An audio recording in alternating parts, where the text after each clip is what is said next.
पहला सवाल में फजल रहमान का ये है कि आप क्या MIC से साथ रब्ते रहे हैं? आप बताएं कि आप MIC के साथ रब्ते जो कर रहे थे किस बुनियाद पे कर रहे थे और क्या बातचीत आप कर रहे थे? कौम को आप इसका जवाब दें, कौम को वाजे करेंगे। दूसरी बात कि Indian national security adviser Ajit Doval के साथ आपकी मीटिंग हुई और उस मीटिंग में आपका जमीयत उलमा इस्लाम हिंद का जो आपका एग्जीक्यूटिव डायरेक्टर है जिसका नाम है मौलाना महमूद अहमद मदनी, वो भी मौजूद था। आप कौम को ये बताएं कि आपकी जो मीटिंग हुई उसमें क्या बातचीत हुई, क्या बात डिस्कस हुई और मीटिंग क्यों की आपने?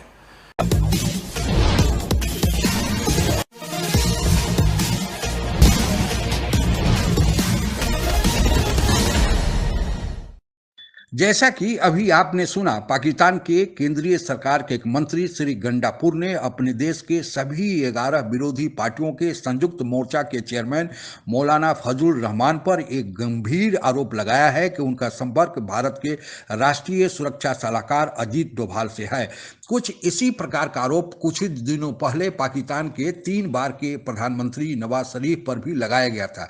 वैसे तो भारत और पाकिस्तान एक दूसरे पर इल्जाम लगाते रहते हैं, पर अब की बार का इल्जाम कुछ गंभीर किस्म का लगता है। कारण जिस व्यक्ति पर आरोप लगाया गया है वह भारत विरोधी मुहिम के लिए जाने जाते हैं। इसी कारण वे लंबे समय तक कश्मीर के मुद्दे पर भारत विरोधी मुहिम कश्मीर कमेटी के चेयरमैन रहे हैं और इनकी गिनती एक कट्टरवादी मुस्लिम नेता के रूप में होती है। इसी कारण वर्तमान में सभी 11 विरोधी पार्टियों ने इनको अपना चेयरमैन बनाया है। क्या सारी की सारी पाकिस्तान विरोधी पार्टियां भारत के इशारे पर कार्य कर रही है? पाकिस्तान के मंत्री द्वारा भारत पर लगाया गया इल्जाम कितना सच है? इन सब की पड़ताल हम इस वीडियो के अंत में करेंगे। उसके पहले पाकिस्तान मीडिया में इस बिंदु पर क्या चर्चा हो रही है, आइए सुनते हैं। सिकम साहब, इल्जाम लगाना बहुत आसान, साबित करना बड़ा मुश्किल, कार्रवाई करनी चाहिए। मुझे तो कल बहुत दुख हुआ इस प्रेस कॉन्फ्रेंस के साथ। आप देखिए, इन्होंने एक दो बातें की जो ख़तरनाक हैं या फिर अफसोसनाक हैं। उन्होंने कहा कि मौलाना जो हैं वो गैर मुल्की ताकतों के एजेंट हैं, वो जासूस हैं, वो गद्दार हैं और वो सेक्टेरियनिज्म में मुलव्वस हैं। ये ऐसी चीज़ें, और सिर्फ वो यहाँ पर नहीं रुके, उन्होंने 2 गैर मुल्की जासूसी इदारों का नाम भी ले लिया।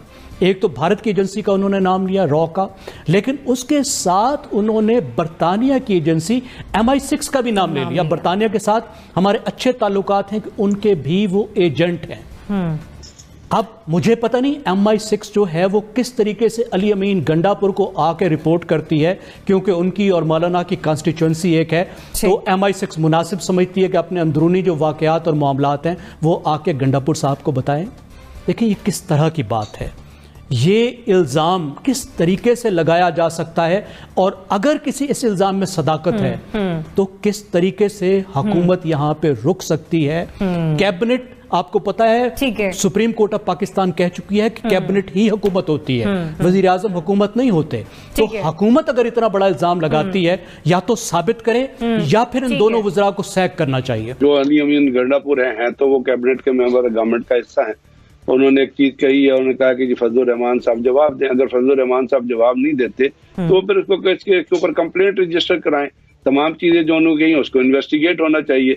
अगर इन्वेस्टिगेशन में चीजें प्रूव होती हैं तो तभी वो सजा की तरफ जाएंगे ना। फिलहाल तो वो उन चीजों से ताल्लुक रखती हैं जो अली अमीन गंडापुर ने कही है, और वो कहते हैं मेरे पास इसके प्रूफ मौजूद है। आप नहीं करेंगे तो फिर ऐसी बेवकूफ़ी का फायदा कोई नहीं, जिससे गवर्नमेंट वीक विकेट पे चले जाए और उसके ऊपर कार्रवाई भी आगे ना चले। कार्रवाई करें, इन्वेस्टिगेशन अगर प्रूव होती है ठीक है, नहीं होती है तो फिर साफ जाहिर है कि बैकलैश तो उसका आएगा, और बैकलैश अमीन गंडापुर पे नहीं आएगा, बैकलैश जो है वो हुकूमत के ऊपर आएगा। असल में ना, जब मौलाना कोई गेम बनाते हैं, पहले भी वो जब मार्च कर रहे थे तो उस वक्त नैब भी एक्टिव था उनके खिलाफ। जिस तरह मौलाना ने एक्शन लिया, इशारा दिया, और अकरम दुरानी साहब को भी बुलाया जा रहा था। फिर उनके जत्था फोर्स भी नज़र आ गई थी और लग रहा था कि उनको दहशतगर्द करार दे दिया जाएगा। फिर उनसे मुज़ाकरात हो गए चौधरियों घर में, वो चले गए, 1 साल खामोश रहे, 1 साल नैब भी खामोश रही, सब खामोश रहे। अब फिर PDM मुतहर्रक हो गई है। ये टाइमिंग बड़ी काउंट करती है। देखिए, हुकूमत सोई हुई थी पिछले 1 साल, ये एकदम जागती है जब कोई इनके ऊपर आप कह रहे हैं कि टाइमिंग बड़ी काउंट करती है, इल्जामात की बौछार कर देने से कुछ करेंगे क्या? मेरा जवाब ये है कि कार्रवाई बिल्कुल नहीं होनी।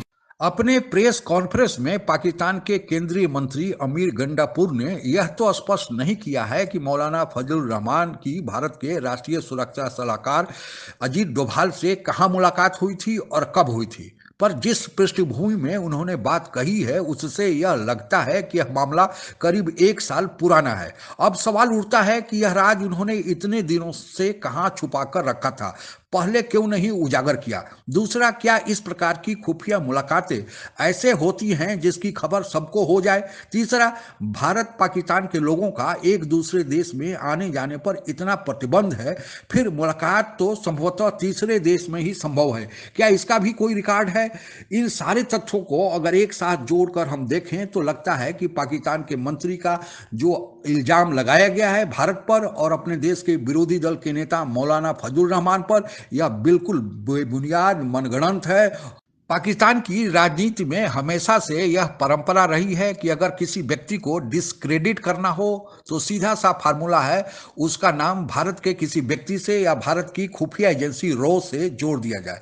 पर अब यह फार्मूला पुराना होता दिख रहा है, इसलिए मीडिया में इस पर अविश्वास जताया जा रहा है। यह बात सही है कि कोई भी आतंकवादी घटना होती थी तो दोनों देश एक दूसरे पर इल्जाम लगाते आए हैं, पर अब पाकिस्तान में यह इल्जाम तराशी का चलन कुछ ज्यादा ही बढ़ गया है। पाकिस्तान एफएटीएफ में गया तो भारत पाकिस्तान का सीपैक पूरा नहीं हो रहा है तो भारत पाकिस्तान का सऊदी अरेबिया सहित अन्य अरब देशों से संबंध खराब हो रहा है तो भारत यूएई पाकिस्तान के लोगों को वीसा नहीं दे रहा है तो भारत पाकिस्तान को अमेरिका भाव नहीं दे रहा है तो भारत। यह लिस्ट बहुत लंबी है जिसमें एक और नाम जुड़ गया है, वह है पाकिस्तान के विरोधी दलों के नेता फजलुर रहमान का, जो भारत के इशारे पर काम कर रहे हैं। भारत को इस महामारी से उत्पन्न अपने ही देश में इतनी समस्याएं हैं और ऊपर से चीन से सीमा पर तनाव कि भारत को फुर्सत ही नहीं कि दूसरे देशों के मामले में टांग अड़ाए। पाकिस्तान को चाहिए कि अपनी देश की समस्याओं को समाधान करे, अपने देश के लोगों के साथ मिलकर अपने भीतर झांके और अपनी व्यवस्था को ठीक करे, न कि भारत पर इल्जाम लगाए। आप अगर हमसे जुड़ा रहना चाहते हैं तो कृपया मेरे चैनल को सब्सक्राइब करें तथा बेल आइकन भी दबा दें ताकि नई वीडियो की जानकारी तुरंत आप तक पहुंच जाए। धन्यवाद। जय हिंद।